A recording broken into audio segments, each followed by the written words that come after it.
what am I doing? And like, why do you think I'm doing this? You know which was my biggest problem? Mind your own business. Is you cannot teach children.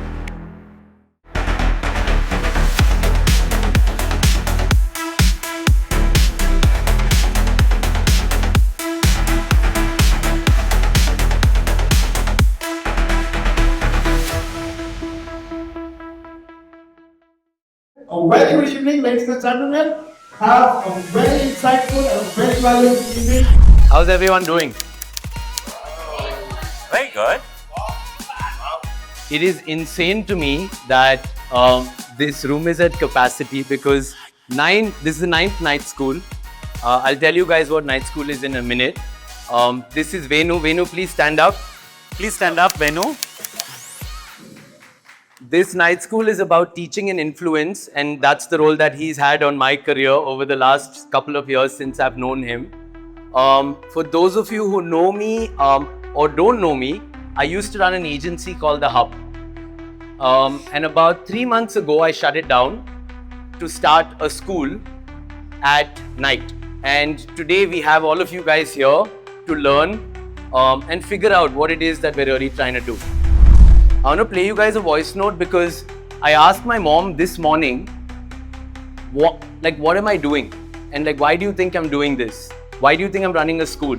And this is what she had to say. Then you can also say that, which is a fact, that every time you wrote like a 300-word essay or a 500-word essay, and as many mistakes, even if it was like, dotting an I or crossing a T or some grammatical mistakes, as many mistakes you made in the essay, that many times I made you write that essay all over again. So if you made 5 mistakes or 6 mistakes, whether it was a 500-word essay, you had to write that essay so many times again. And that is why I think you have become a perfectionist, because that is what I used to make you do. That you made so many mistakes, now you write this whole essay and you used to cry and say, my hands are hurting, my fingers are hurting. I said, sorry, you made so many mistakes, you have to write this essay so many times. And the same goes for your tables also. I used to make you do that. So you can say all those nice things also, that initially it was very tough and very difficult and my mother must have been a monster. But today, see, I'm a perfectionist. I want everything to be perfect, every I to be dotted, every T to be crossed, because that's how you were brought up. So you hear it from the horse's mouth.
Fun.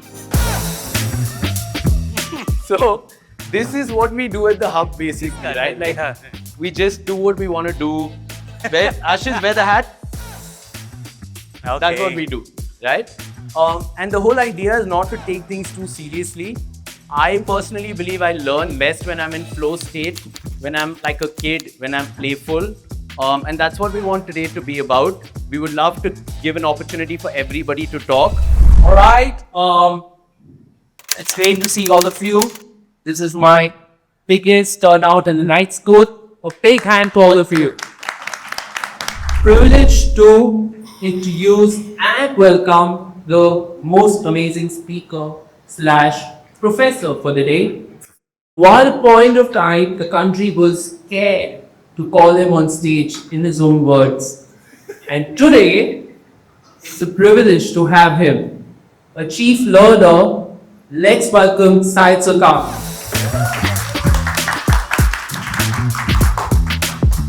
Good evening, everyone. Hello. Hi. Azaan, Jigar, Vinu. I think you guys are doing a very interesting job. I'm going to tell you how good or bad it is at the end of the night. So the first part, I just wanted to share with you a couple of things. I happen to be the serious guy in education, one of the dinosaurs in the space of education, and I had a genuine problem which none of you will even virally relate. You know which was my biggest problem? My mom. She had no clue what I was doing, because I'm talking about a world which had not heard a word called entrepreneur. And the only thing that you did in education was either you ran a school, you started one, or you became a teacher. There was nothing else that you knew about. When I was in school, there were two things I was good at, which I thought I was good at, but I was never encouraged for it. I used to speak a lot, so my teachers made me an outstanding student very often. If I were born in 2026, and if I had a very active parent, they would put 4 or 5 labels already on my forehead. Thankfully, I grew up in a world which did not label children.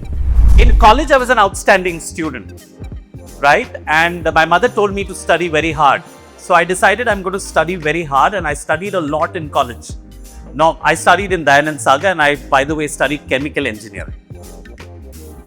Normally, people studied there for 4 years. I studied there for 6 because I was told to study.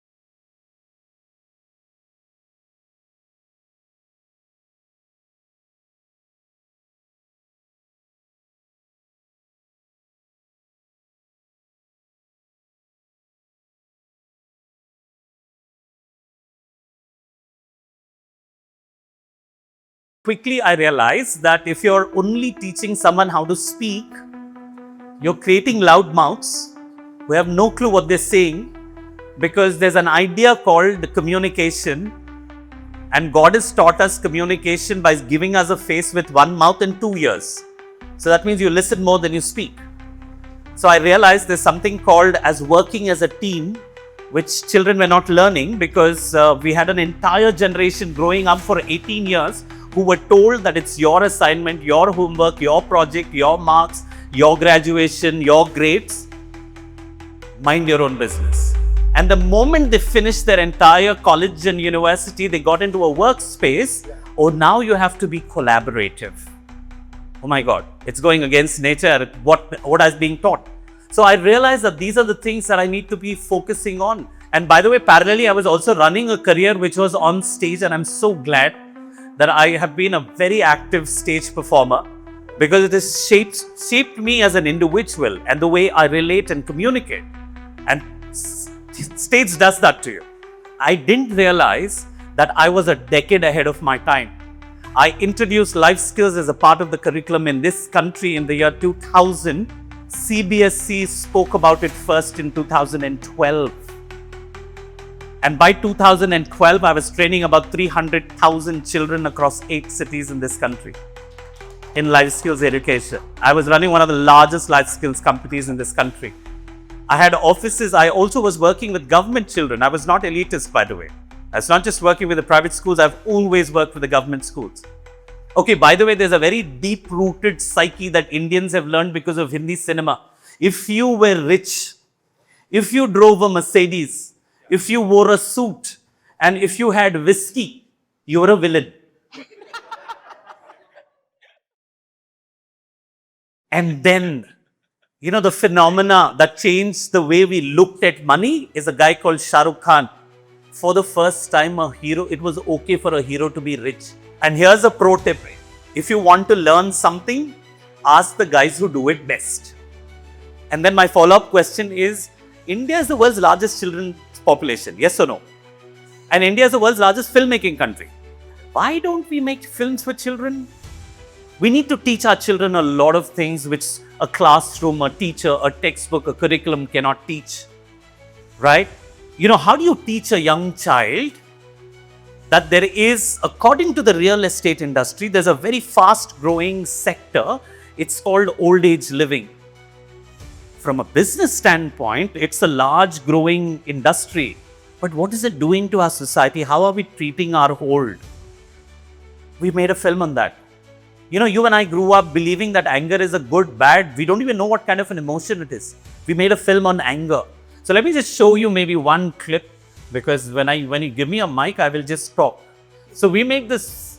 So I'm just showing you a trailer. Every class has a bunch of 10 films. This is like your English textbook.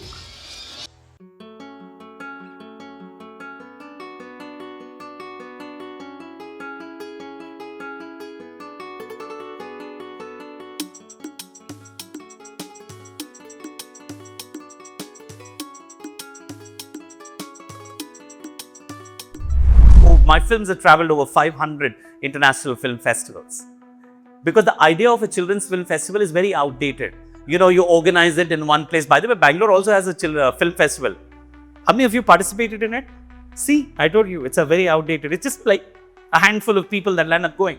So the world's best films made for children last year were not watched by children. So we did something very interesting. I'll just show that with you on the video, because my films and videos talk better than me.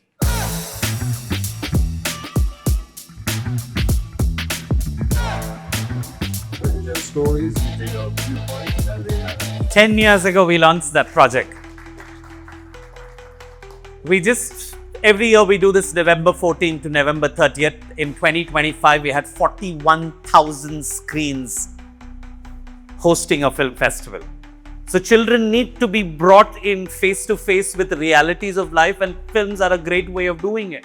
And on the other hand, a lot of you over here will relate to the idea that in today's world, literacy, if it is defined as reading and writing, it's incomplete. In a world that creates and consumes more visual content, every child going to primary school should be taught how to create content. And that's what we're trying to do, inspire the next generation of content creators. So I'm going to stop here because I just do too much work. And by the way, I also happen to be the chairperson of International Schools Association. That's a very serious job of mine. And unfortunately, a lot of people now know me for that job. But so, ladies and gentlemen, I want to end with something that I've learned. I've studied in 4 countries, taught in over 18 countries.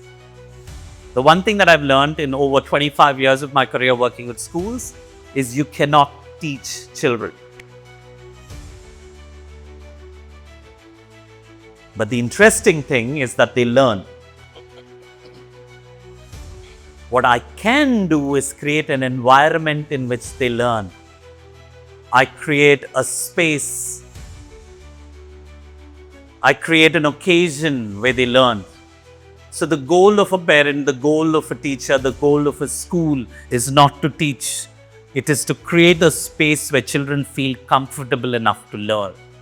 And when they are comfortable enough to learn, they will pick it up. So thank you very much. It's such a pleasure to be here.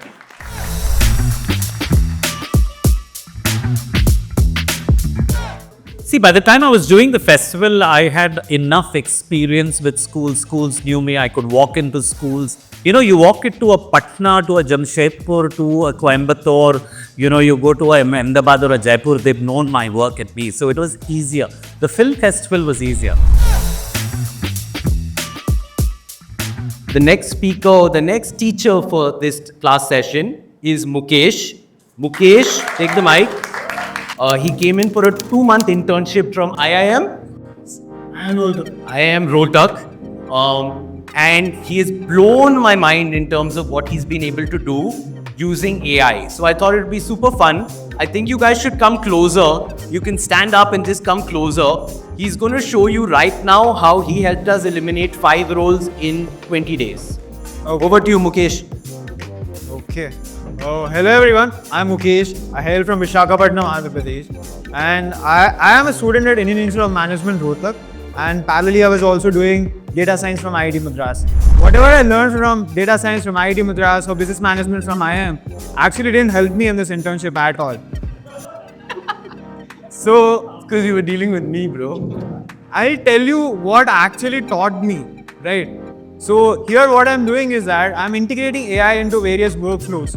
I'm sure most of you already know what is very opinionated is, and now you're fully opinionated. And currently I'm handling that page for almost around 2 weeks, right? And this is our website, by the way.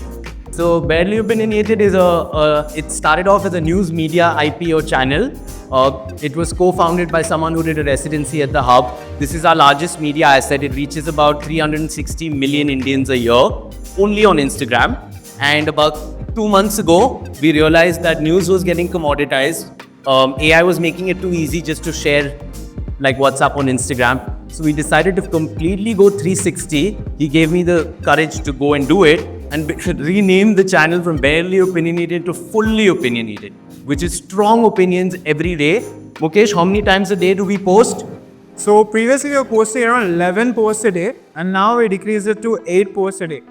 So yeah, most of them are actually statics and carousals or completely brutal opinions, right? And they're based on facts and data, not some random assumptions or based on biases. 8. And how many people work in this news media team? This currently me. This is more on the application side of like what we're doing right now. Okay, so what do you want to show us? So yeah, today you will be seeing some very humanistic presentation. I just made it in 5 minutes sitting there. So yeah, I'll start. Most people actually think that NotebookLM is only used to make PPTs, videos, quiz yourself and learn things, right? But I actually tried to do some interesting stuff. So the moment I extracted that document, right, the complete chat, maybe it is of 1 year of chat, I got an export, I exported that and I imported in this NotebookLM. And not just one, there were like 15 groups of WhatsApp chats which are running for almost 3 months. I've exported it into this and I asked, when did Azaan ask me something and I missed out? And when did he ask me something to make and I really didn't miss out? And then it gave me these answers.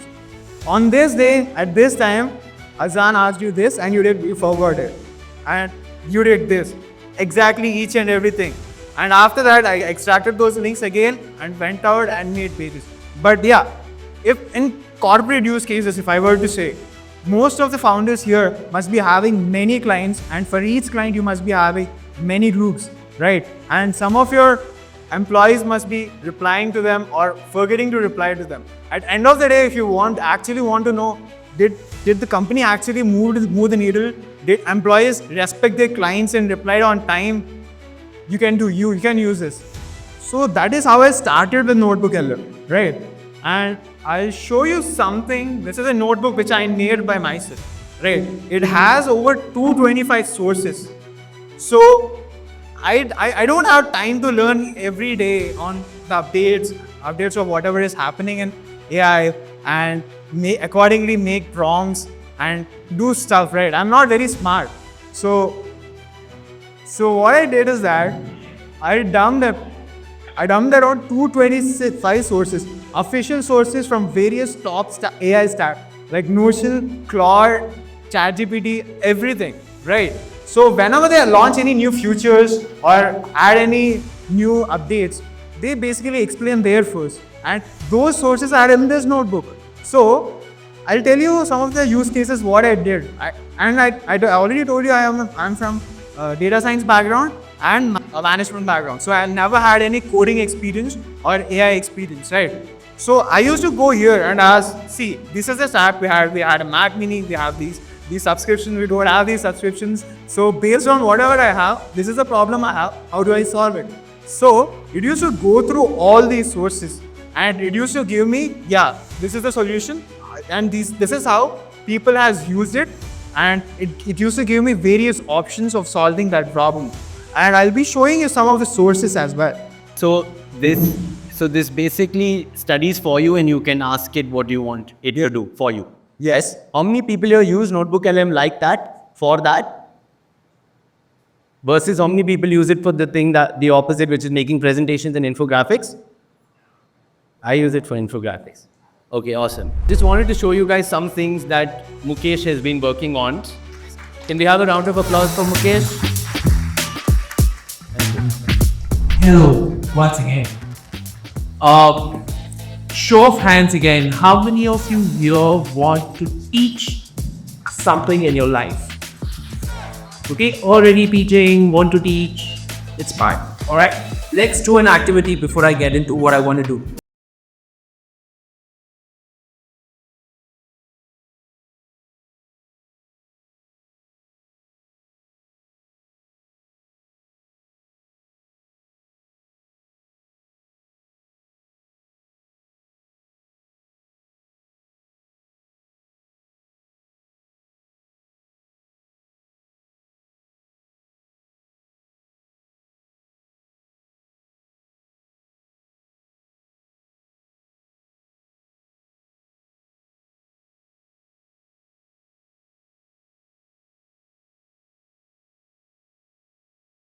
For something in my life for the last 7 days. I use one of my skills to solve a problem at work or at home. I have one person in my life whom I can trust, believe, or love unconditionally. I have learned or learning why I am existing in this life, right? And the last one, I have won something that means a lot to me in this entire life that I have won something. All right, it could be a promotion, it can be a salary hike, it could be an award, it could be anything. How many of you have 5 fingers out? Raise your hand. All 5? No. Yeah. Congratulations. You have learned the secret of being happy. How about you have 4 fingers, 3, 4? Yeah. I wanted to just check which fingers didn't come up and just make sure you do one activity in the next 7 days so that all 5 fingers are out. Okay? What activity? How do you do it? Check out on your peers or talk to me in the break. Alright? I'm just going to share 3 things that I have learned in my experience on how you can create wonderful experiences, a space for people to learn. With me so far? Yeah? First thing, basic common denominator. Include everybody who you're designing the experience for in the experience. Yeah? Second, there will never be any formal rules for an experience. You can orchestrate it, you can't control it. And third, the most important of all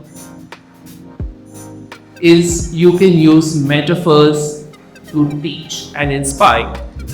Okay? My experiences are metaphorical.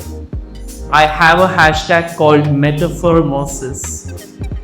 Okay, there is a word metamorphosis, that is change.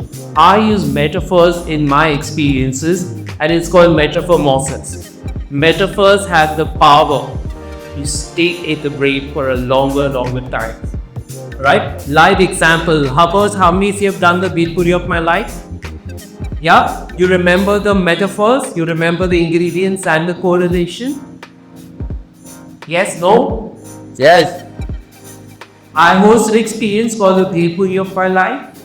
I teach people how to find happiness through a boat of hail. Through 22 ingredients of a hail, you actually learn what gets you happy. Thank you so much. Have a lovely day.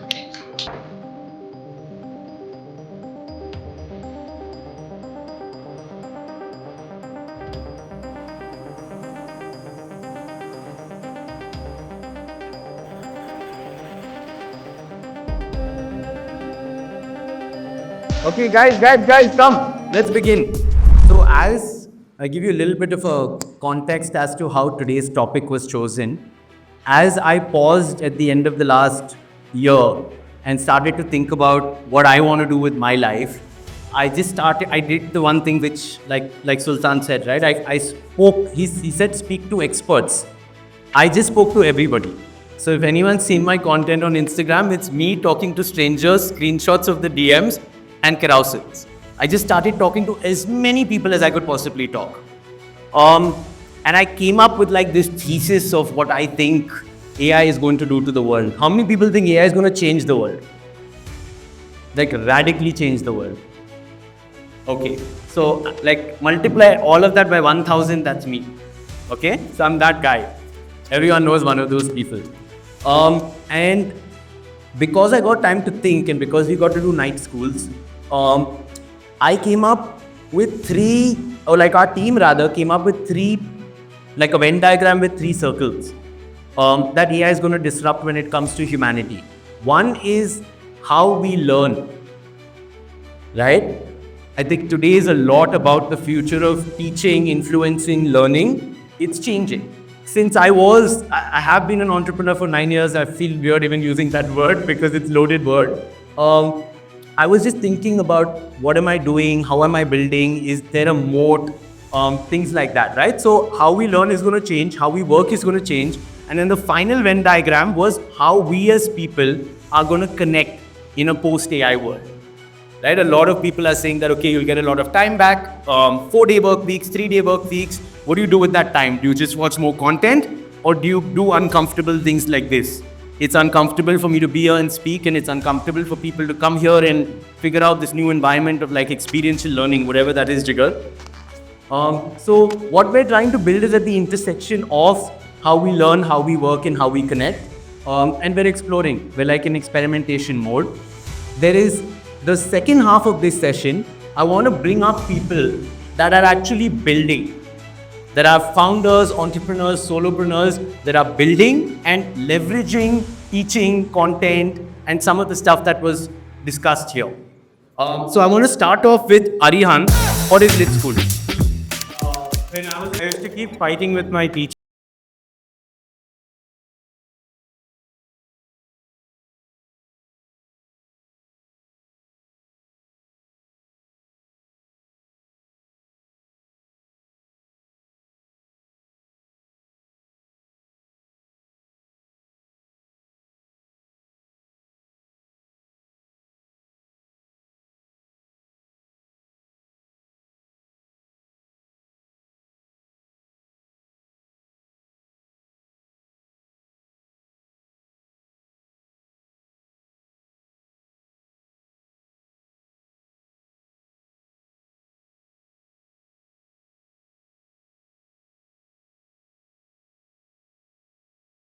That's a dangerous word today, but like one thing you think or a trend that's happening with education, learning, teaching.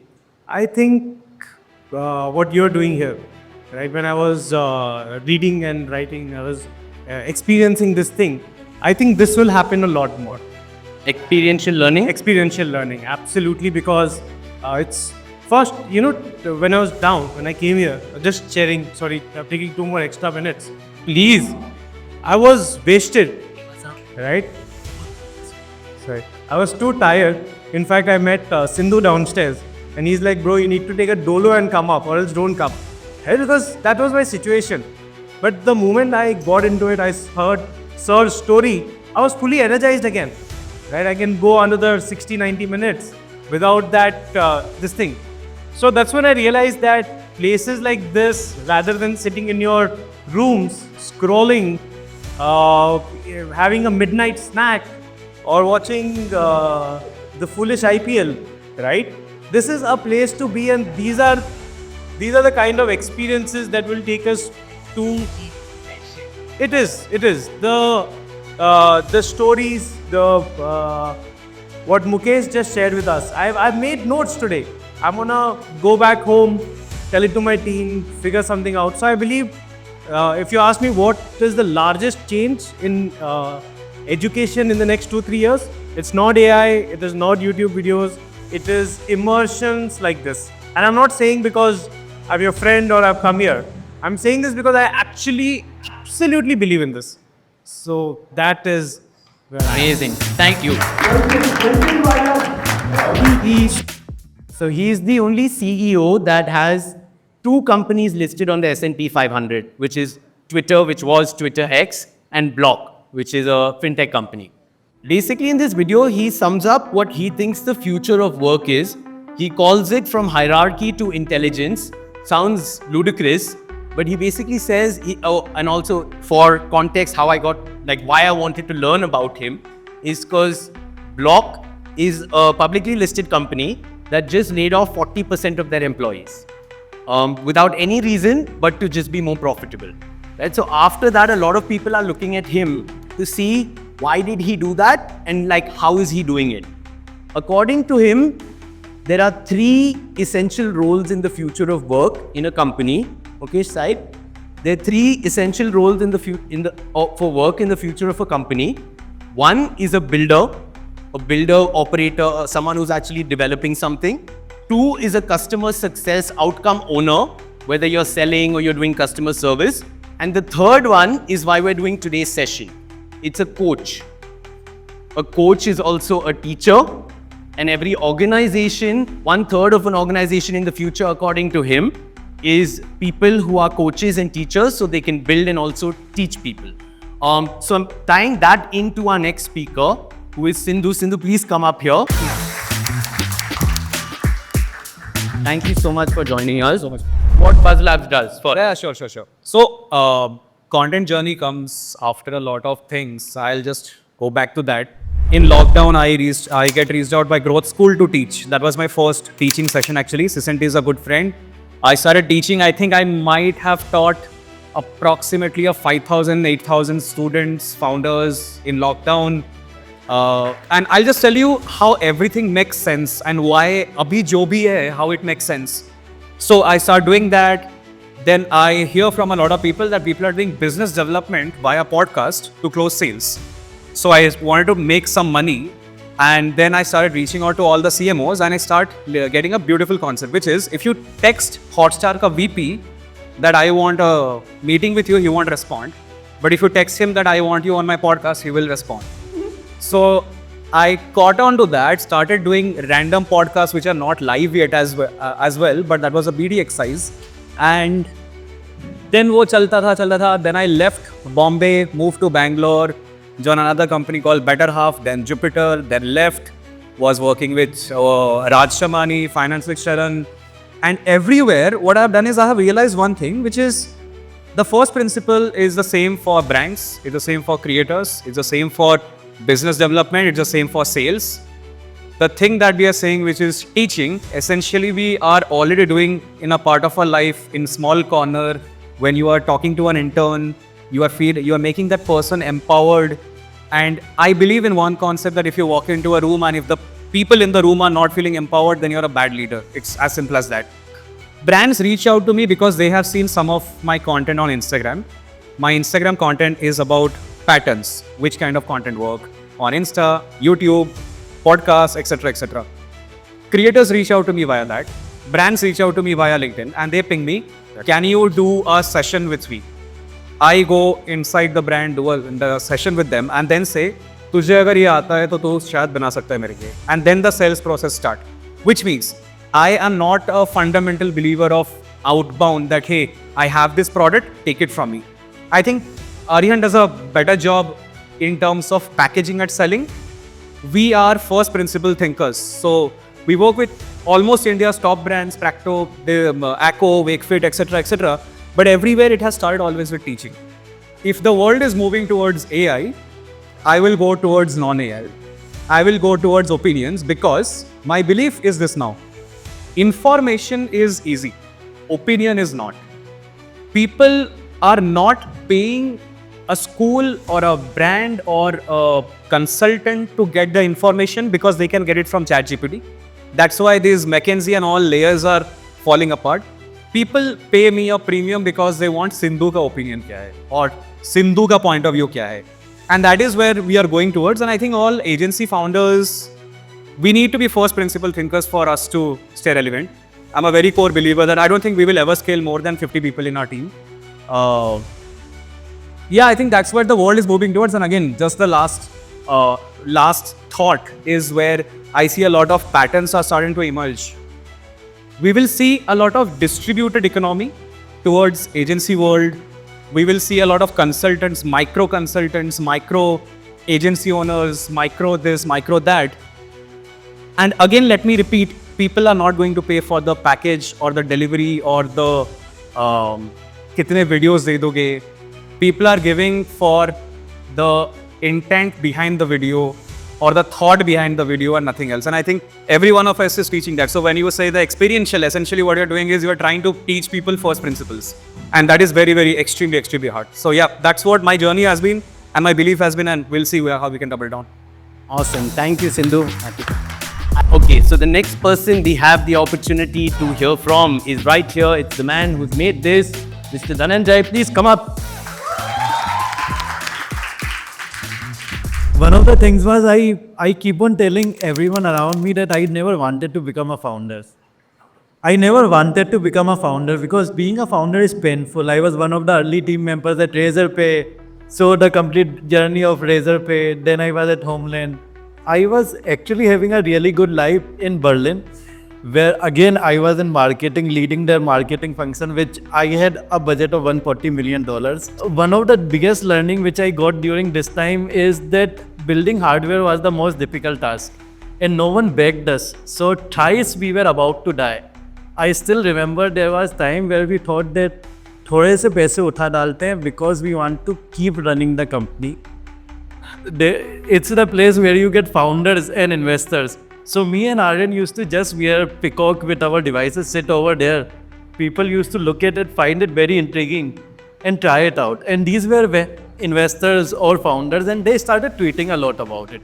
So much so that people from, say, Mumbai, Delhi, Chennai, when they used to come, they used to DM me on Twitter and they used to come and meet us. That's how for the first time we went viral on money control. And then I still remember I had 1 month of money left and that Samir Mehta, who is the CEO and co-founder of Boat, he basically told me that I am so proud that someone from India is building something truly original. And he invested. That's how our journey began. And since then, it's been just resilience.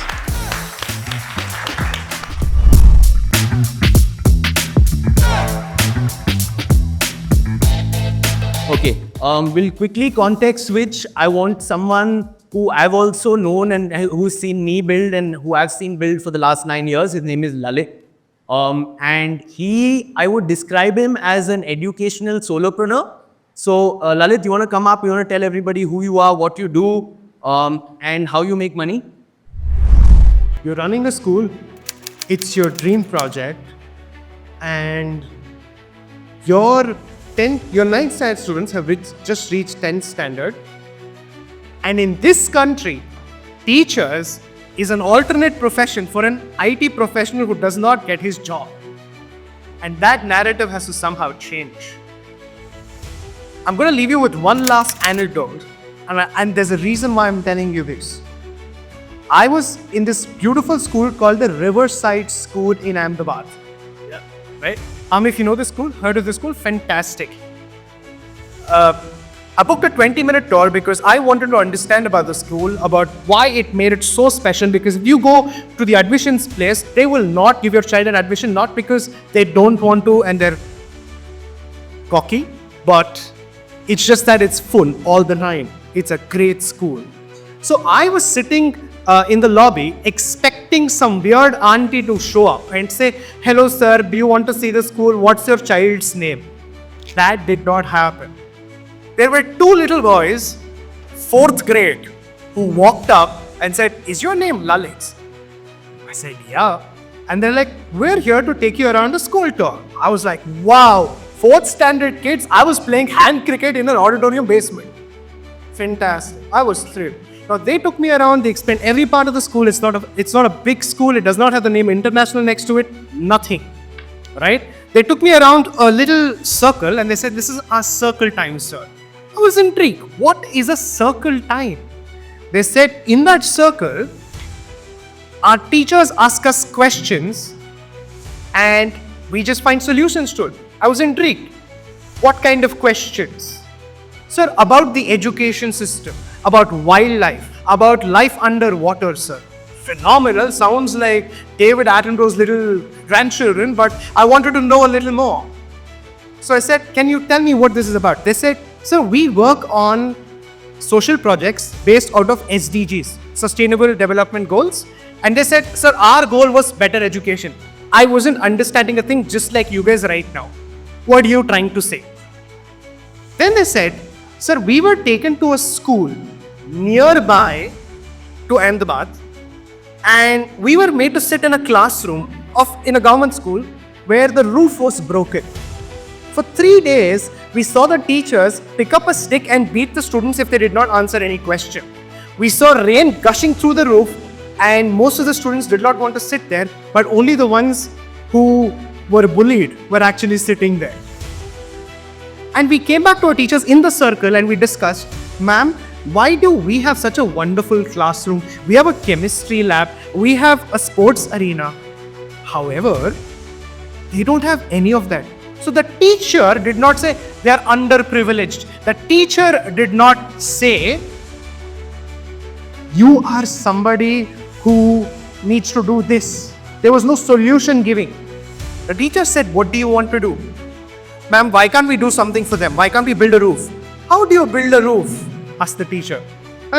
We need money. How will you get me? Let's ask dad. How does dad get the money? Now, the questioning is coming from the teacher in the circle during circle 9. And one of the students says, my father owns an agarbatti factory.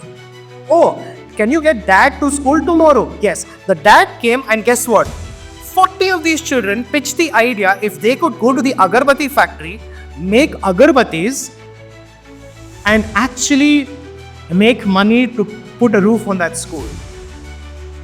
And you know what happened? This is my favorite part. They picked 2 agarbatti packets from their pocket and said, sir, would you want to buy 2 of them? Now, if it were me, I would have sold it to my friends, my cousins, my grandparents and my parents to make that money. But these kids were actually pitching to a stranger and guess what they said? They said, sir, these agarbatti packets are overpriced. We are charging 200 rupees to raise funds. And you know what? I asked them, how much have you raised? They said, sir, the 2 of us, 3 lakhs. 4th standard students. Ladies and gentlemen, my name is Lavit and I'm on the journey of building one of those ranchos drink schools. Thank you. Next, I want to hear from the man who's made this possible. Okay. What is his number? 60 lakhs. Sorry, Venush, to do this to you. No, please. That's how much he spends on AI subscriptions a month. Okay, I'm going to hand it over to... These days, last 3-4 years, I'm getting obsessed with a subject called anthropology.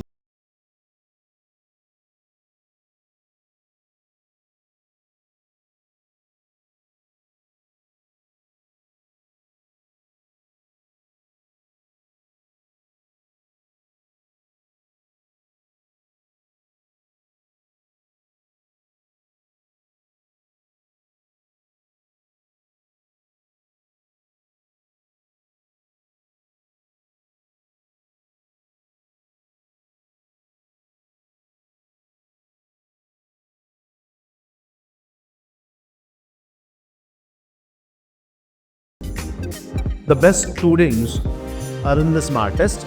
They are the ones who already know how to perform being smart in the right way. And education just supports that. Okay?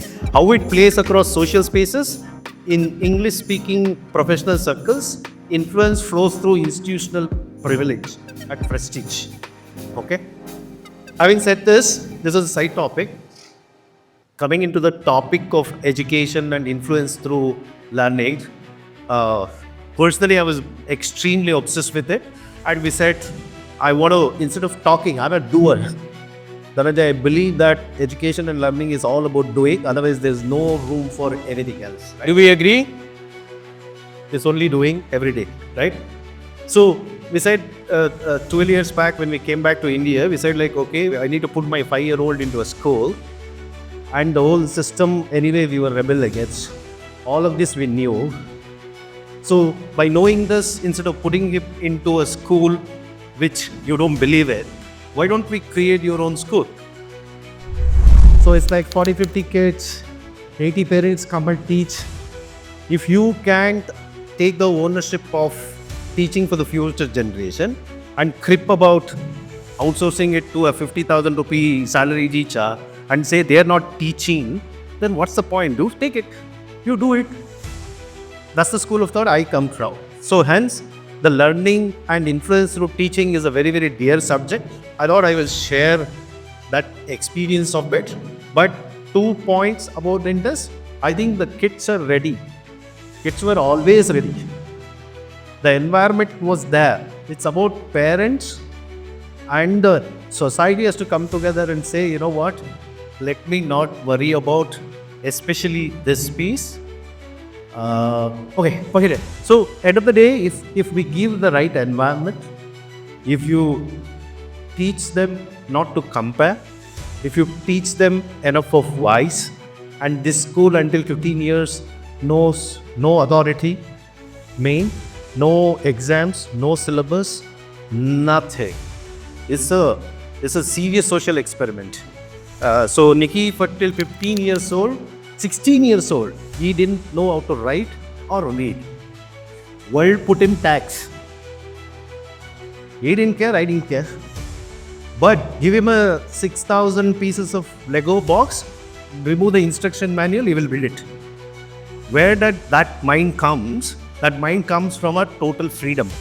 So our responsibility, whether we run a company, whether we are in a society, whether we teach our kids, comes from a place of let them be, they will be okay. You just shut up and sit, they'll be okay. 100% they'll be okay, better than us, right? That's my sharing. Yeah, please. If you heard me speak, and remember I said there are schools in India that are very similar to what we saw in 3 years like a Rancho school. I kid you not, this is one such school because I've been. Yeah. It's pure magic. It's pure magic. And I tell you, it is so underrated. So underrated. We're so used to these commercial toss ratings, swimming pool, Oro playing schools. And these schools are pure magic. And if you ever get a night to visit something really special, Shibumi, CFL, the Valley School, or the Shiva High School, all come from the same area of thinking. You must visit. I think it's a gift that these folks have given to this city. You must see. One of the challenges of achievement, one of the challenges of learning is always the fact, one of the most beautiful things I've heard about education and learning is knowing stops us from knowing back. So that is the essence that I'm taking back.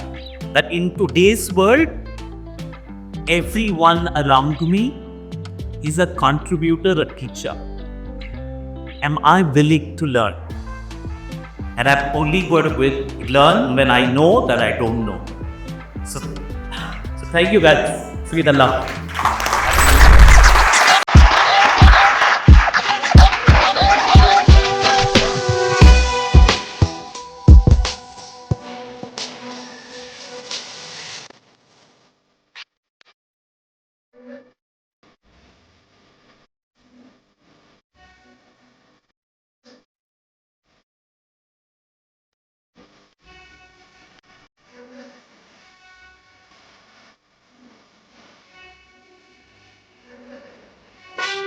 Thanks to the team. Thanks everyone for coming.